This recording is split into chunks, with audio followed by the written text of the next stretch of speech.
commence par une citation qui nous mène assez loin de Facebook.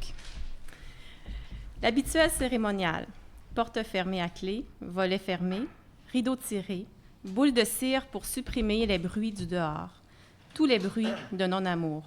La lampe de chevet allumée, elle s'étendait sur le lit, arrangeait l'oreiller. Non, ne pas lire encore, faire durer le plaisir. Voir un peu l'enveloppe d'abord. Belle enveloppe solide, sans l'affreux doublage intérieur. Très bien. Et il avait collé le timbre soigneusement, pas sans dessus-dessous, tout droit, juste au bon endroit, avec amour, voilà. Oui, parfaitement, c'était une preuve d'amour. Elle regardait la lettre de loin sans la lire. Ainsi, lorsqu'elle était une petite fille, elle considérait le biscuit petit beurre avant de le manger. Non, ne pas lire, attendre encore. Elle est à ma disposition, mais il faut que je meure d'envie de la lire. Regardons un peu l'adresse. Il a pensé à moi en écrivant mon nom, et parce qu'il a dû mettre « Madame », qui fait honorable, décent, il a peut-être pensé par contraste à moi nue, si belle, qu'il a vue de tous les côtés. Maintenant, regardons un peu le papier, mais du côté pas écrit. Papier très beau, Japon peut-être. Non, le papier ne sent rien. Il sent la netteté, la propreté absolue. Un papier viril, voilà. Ainsi est décrite une lettre qu'Ariane reçoit de son amant Solal dans Belle du Seigneur d'Albert Cohen. Cette citation, reprise dans l'anthologie Paroles, échanges, conversations et révolutions numériques, comme illustration justement des communications avant les dispositifs numériques, est intéressante, non pas tant pour sa provenance, à mon sens, même si Belle du Seigneur arrive étonnamment au 75e rang du palmarès des 100 livres préférés des Québécois, paru dans la Presse Plus de samedi dernier, mais pour l'importance que ce roman accorde à la lettre en tant qu'objet, à la matérialité de celle-ci, au détriment de son contenu. Chez certains écrivains épistoliers, par ailleurs, le contenu même de la lettre intègre des commentaires sur la calligraphie du correspondant, sur la qualité du papier employé par celui-ci, sur les défauts stylistiques de la lettre de l'autre. Tous ces éléments deviennent des lieux communs de l'échange entre les destinataires et en viennent à faire partie du pacte qui régit le dit échange. À titre d'exemple, je citerai le corpus des lettres de Gabrielle Roy, que je connais très vaguement. Dans les lettres échangées avec son mari, Roy réprimande constamment celui-ci au sujet de la brièveté de ses missives, du nombre élevé de fautes d'orthographe qu'il commet, lui suggérant d'ailleurs fortement de se procurer une nouvelle édition du Petit Larousse. Et également, elle le réprimande sur le fait que ses phrases ne commencent pas par une majuscule et ne se terminent que très rarement par un point. Dans une réflexion sur les textes publiés sur support numérique, la matérialité de la lettre ou de ce qu'on considère comme un texte épistolaire devient secondaire. On ne commentera évidemment pas la qualité de la calligraphie ou du papier employé, et la brièveté des textes fait en sorte qu'on évite généralement les remarques liées au style ou les commentaires systématiques sur chacun des événements évoqués par son interlocuteur. La grande majorité des échanges et des conversations, on le sait, sont aujourd'hui médiatisés par des dispositifs technologiques. Ces échanges se déroulent dans l'environnement virtuel et sont dès lors dématérialisés. Une réflexion sur les liens entre la lettre et les réseaux sociaux, telle celle que j'amorce ici, doit plutôt reposer dès lors sur l'examen d'autres éléments d'ordre formel et sociologique. Si la notion de communauté apparaît par ailleurs dès qu'on évoque les échanges et les conversations dans l'environnement numérique, celle-ci était déjà centrale au modèle épistolaire. En effet, la lettre s'est toujours située à la frontière de la sphère individuelle et collective. Qui plus est, certains types de lettres, comme la lettre circulaire, qui donne des informations utiles au maintien de la cohésion d'un groupe ou d'une communauté, qui a entre autres marqué les pratiques épistolaires au XVIIe siècle, ont été conçus pour être destinés justement à une communauté. Ce type de pratique n'est pas sans trouver écho dans les formes actuelles de communication, fondées sur les envois massifs et sur les messages collectifs. Ce n'est que par sa forme manuscrite que la lettre circulaire conserve une apparence d'intimité. À partir de ces quelques définitions de la lettre et des différentes modalités de destination qui la sous-tendent, la question générale que je formulerai comme point de départ à cet exercice exploratoire, dans lequel j'évoquerai justement quelques-uns des éléments formels et sociologiques communs à la lettre et aux réseaux sociaux, est la suivante. Peut-on affirmer qu'il se crée des communautés épistolaires sur les réseaux sociaux? Dans un article publié en 2010, intitulé « Épistolarité d'aujourd'hui à hier », Benoît Melançon proposait un aperçu de la transformation de la lettre et du roman épistolaire à l'ère du numérique. Il évoquait le cas de romans épistolaires parus sur Twitter, notamment Citizen de John Ray, et de blogs qui peuvent contenir des lettres et dont les commentaires se rapprocheraient à certains égards des lettres publiques. Le courriel, dérivé de la lettre, permettrait de surcroît, dans certaines circonstances, cela est notamment rendu possible par les fonctions « envoi à tous » ou « répondre à tous », la constitution de communautés virtuelles. Je cite Melançon, « La création de communautés est une des principales caractéristiques des communications numériques. Ce qu'il est désormais convenu d'appeler le Web 2.0 ou le Web social repose sur ce principe qui s'incarne dans des services comme Facebook, Twitter, Flickr, YouTube et Wikipédia. » Qu'en est-il des textes qui circulent de manière générale sur les réseaux sociaux, qui ne relèvent pas d'emblée de l'épistolarité, fictive ou non? Peut-on également les considérer comme des modulations de la forme conventionnelle de la lettre, qui est par définition génératrice de communautés? Autrement dit, serait-il possible de les envisager eux aussi, au-delà du lieu commun selon lequel Facebook s'apparenterait à un journal intime qu'on rend public, comme des textes épistolaires, et d'en expliquer certains des éléments de forme et de contenu en revenant au modèle épistolaire abondamment commenté par la critique littéraire? Et au-delà du premier niveau d'intervention, le statut dans Facebook ou le tweet dans Twitter, par exemple, qui seraient des modulations possibles de la lettre, pourrait-on considérer que les commentaires et les interactions suscitées par le dit texte feraient partie ou contribueraient à la constitution de nouvelles formes de communautés épistolaires? Ces diverses questions me mènent à formuler une première hypothèse, comme quoi le statut Facebook correspond d'une certaine manière à une lettre familière qu'on transmet en sachant qu'elle sera lue et commentée par plusieurs, qui passe donc, en étant affichée sur le Web, du domaine privé au domaine public. Il serait donc, à cet égard, si on reprend la catégorisation proposée par Geneviève Arroche-Bouzinac dans un bouquin intitulé simplement « L'épistolaire », une sorte d'amalgame de la lettre familière et de la lettre ostensible. J'y reviens dans un moment. Dès lors, une fois établi le lien entre certains éléments formels, donc reprise de certains éléments constitutifs de la lettre, destination, transitivité, échange, circularité, etc., et d'éléments sociologiques, donc l'identité, l'interactivité, la création de réseaux, par exemple, donc des éléments formels de la lettre et du texte publié sur les réseaux sociaux, il est possible de supposer, et ce sera ma deuxième hypothèse, que les dits réseaux soutiendraient la formation de communautés épistolaires. Autrement dit, les modèles épistolaires traditionnels pourraient permettre d'expliquer l'émergence et le fonctionnement de nouvelles formes textuelles sur les réseaux sociaux et la formation de communautés à l'ère du numérique. Voyons plus en détail ce qui peut nourrir la démonstration de ces deux hypothèses générales. La lettre familière, que Cicéron présente comme familiare et jocosum, familière et plaisante donc, est par définition une lettre envoyée à un membre du cercle des familiers, parents et amis. Elle sous-entend la présence d'un « je » et d'un « tu ». La familiarité est définie par rapport à la personne à qui la lettre est adressée et non pas exclusivement par le ton employé.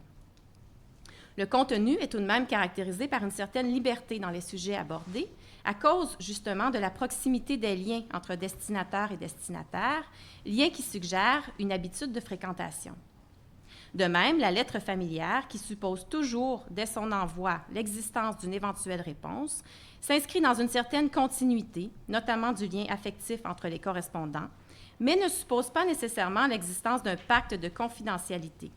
La lettre étant orientée vers le destinataire et devenant, dès son envoi, la propriété de celui-ci, si bien qu'il peut en disposer et la faire circuler comme bon lui semble. Enfin, il s'agit d'un texte unique, car il est le plus souvent manuscrit, contrairement à la lettre publique, dont le support de diffusion est souvent, dans plusieurs des cas, l'imprimé. La lettre ostensible est pour sa part une lettre qui se veut implicitement orientée vers plusieurs destinataires, mais qui conserve le degré de familiarité de la lettre privée. Ce sont des lettres authentiques rédigées par un scripteur à l'intention d'un destinataire unique, explique là encore Geneviève Arroche-Bouzinac. Je poursuis la citation. Chargées de représenter ou de transmettre à un ensemble plus large ou à l'intention d'un destinataire déjà identifié comme collectif, classe, anciens élèves d'une école, groupe réunis par des intérêts convergents. Cette sorte de lettre, qui n'a rien de fictif, la lettre est rédigée, adressée, transmise, permet d'envisager l'épistolaire à cette limite parfois imperceptible qui sépare vérité, réalité, authenticité, et fiction. L'épistolier qui écrit sait qu'il sera lu par plusieurs regards. Cet aspect n'est pas sans accentuer la part de pause, de mise en scène déjà présent dans tout échange de correspondance. Fin de la citation. De cette définition de la lettre ostensible émerge la notion de communauté, ici communauté de destinataires, qui nous permet, me semble-t-il, de songer à l'établissement d'un lien entre le modèle traditionnel de la lettre et celui du texte publié sur un réseau social comme Facebook. En effet, le statut Facebook inaugure un dialogue, ou plutôt l'équivalent d'une conversation, à laquelle pourront potentiellement participer tous les amis et, dans le cas de statut public, tous les membres de la vaste communauté Facebook. Ils mettent en contact un locuteur et des destinataires qui échangent depuis un contexte d'énonciation partagé, soit le mur Facebook, qui, contrairement à la lettre, n'impose pas de structure énonciative stable, mis à part ce qui est imposé par les contraintes techniques associées à la saisie du statut.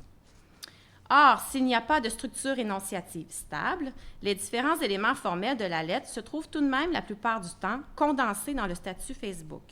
La mise en situation, l'annonce du sujet et la narration, par exemple. Je vous donne un exemple d'autofiction de ma personne. Vous remarquez qu'il y a un petit cadenas, donc ça n'a jamais été diffusé. Alors, quelle perte de temps! En allant chercher des photos à l'école de ski du Mont-Saint-Bruno ce matin, j'ai voulu éviter une collision avec un immense VUS et j'ai littéralement ramassé un cône orange avec ma voiture dans le stationnement. Résultat, j'attends présentement que le CAA, donc le Club d'assistance, je ne sais même pas, d'assistance automobile là, du Québec, vienne délivrer l'auto du malheureux cône coincé sous le silencieux, en espérant que rien ne soit cassé sous la voiture, qui est sortie de la salle de monte du concessionnaire il y a à peine 3 semaines. Bon, c'est une autofiction, quand même. La vraie histoire ce soir au banquet. Alors, l'exorde est implicite. Chers amis Facebook, je vais vous raconter mes dernières aventures. Et la formule de salutation inexistante, dans la mesure où la fin ouverte du récit essaie, tant bien que mal, de susciter quelques remarques de sympathie sur la situation pourtant fort banale et sans intérêt pour l'humanité exposée dans le statut. Pauvre Sophie serait évidemment de mise ici, sans oublier les bons courages, bonne chance, ou encore ce qui est le plus attendu, c'est quelque chose du genre gros câlin avec plusieurs émoticônes. Cet exemple, trêve de plaisanterie, met en lumière un autre élément fondamental partagé par la forme épistolaire et le statut Facebook, qui est celui de la transitivité. Écrire une lettre, c'est toujours écrire à quelqu'un. De la même façon, écrire un statut Facebook, même si l'exercice revêt une dimension narcissique indéniable qui fait songer, comme je le disais auparavant, qui fait songer d'emblée à l'écriture d'un journal personnel, bien, écrire un statut Facebook, c'est toujours écrire à quelqu'un, ou plutôt à plusieurs quelqu'un. C'est attendre ensuite une réponse de ces multiples interlocuteurs virtuels, un ou plusieurs j'aime, jusqu'à ce qu'un autre statut ne vienne, parfois à peine quelques secondes ou quelques minutes plus tard, faire oublier le sien. Les textes qui circulent sur les réseaux sociaux reprendraient également certaines fonctions essentielles de la lettre. Fonction informative, donc transmettre des informations, donner des nouvelles, comme je le fais ici. Fonction expressive, exprimer des sentiments selon des registres différents. Quelle perte de temps! Hein? Fonction injonctive, argumenter afin de tenter de faire partager son opinion, ce qu'on voit souvent. D'ailleurs, il y a 5 minutes, j'ai vu un statut de mon collègue qui donnait son opinion sur le gouvernement. Cependant, la fonction poétique, la lettre rédigée pour procurer un plaisir esthétique à son destinataire, où la qualité de l'écriture devient parfois plus importante dans certains cas que le message lui-même, paraît le plus souvent éliminée, du moins dans son sens traditionnel, dans les réseaux sociaux, où il ne s'agit plus tant de bien écrire que de bien paraître.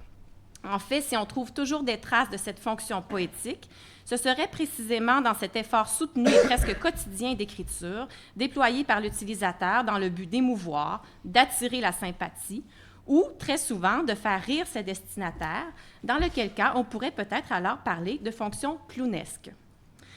Les ressemblances entre la lettre et les textes publiés sur les réseaux sociaux étant établie, je reviens à la seconde hypothèse formulée d'entrée de jeu, qui évoquait le fait que les réseaux sociaux soutiendraient la formation de communautés épistolaires.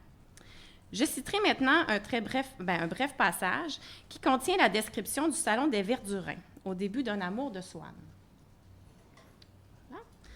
Pour faire partie du petit noyau, du petit groupe, du petit clan des Verdurins, une condition était suffisante, mais elle était nécessaire. Il fallait adhérer tacitement à un credo, dont un des articles était que le jeune pianiste, protégé par Madame Verdurin cette année-là, et dont elle disait « Ça ne devrait pas être permis de savoir jouer Wagner comme ça », enfonçait à la fois Planté et Rubinstein, et que le docteur Cottard avait plus de diagnostic que Potin.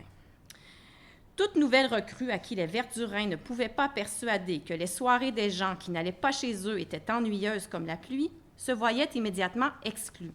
Les femmes étant à cet égard plus rebelles que les hommes à déposer toute curiosité mondaine et l'envie de se renseigner par soi-même sur l'agrément des autres salons, et les Verdurins sentant d'autre part que cet esprit d'examen et ce démon de frivolité pouvaient par contagion devenir fatal à l'orthodoxie de la petite Église, ils avaient été amenés à rejeter successivement tous les fidèles du sexe féminin.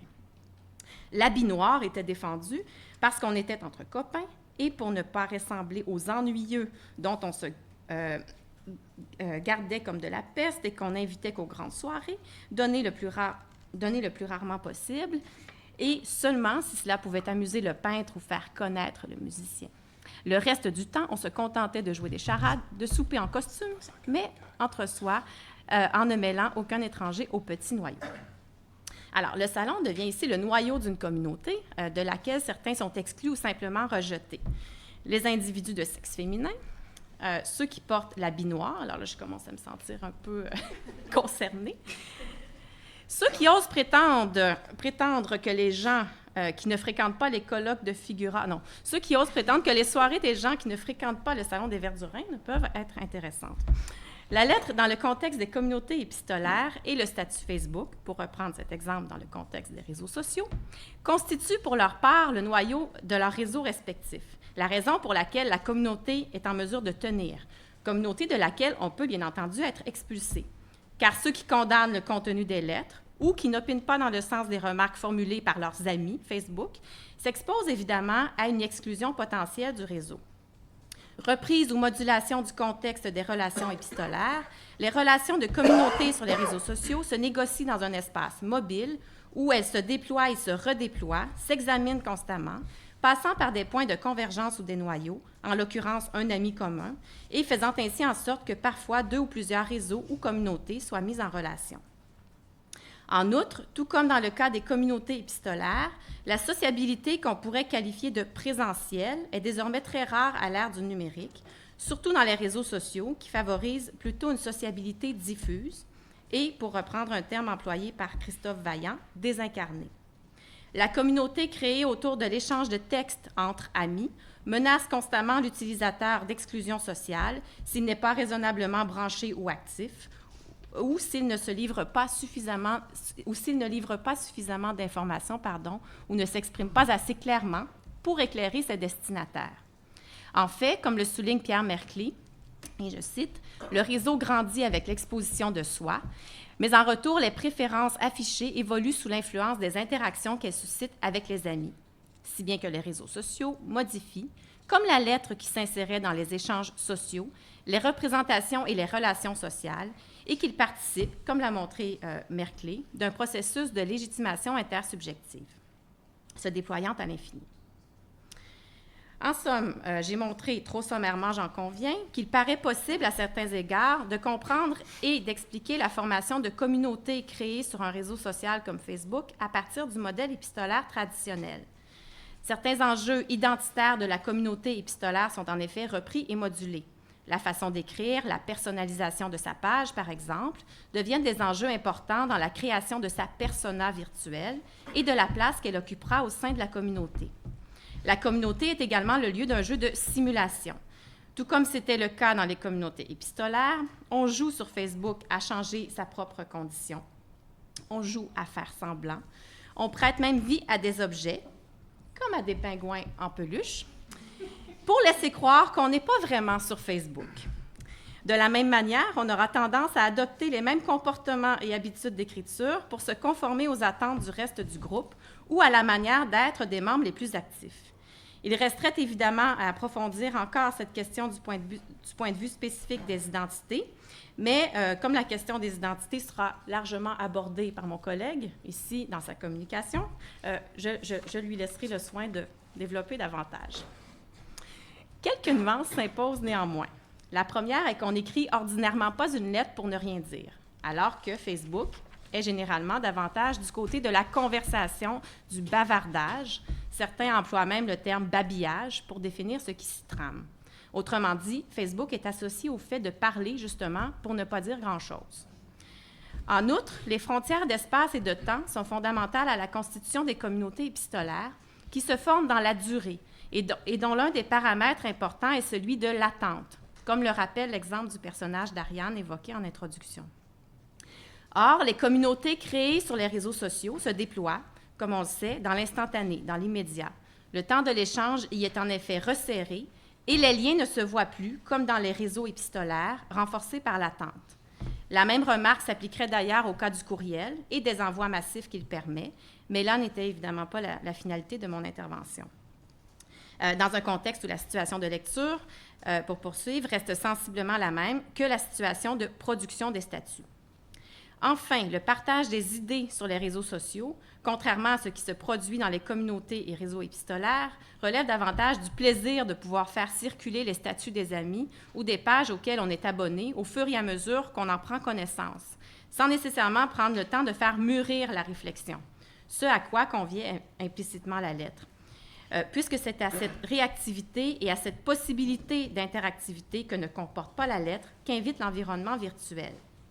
Il s'agit, somme toute, de maintenir ce qu'Hubert Guillot nomme cette conversation permanente pour ne rien dire, ce qui illustre bien, et je terminerai sur une autre citation du philosophe italien Paolo Virno, qui souligne l'importance du caractère communautaire des réseaux sociaux, le fait qu'au-delà de ses ressemblances avec la forme traditionnelle de la lettre, Facebook est peut-être aussi un roman, le roman, écrit Virno, que nous écrivons tous. Merci.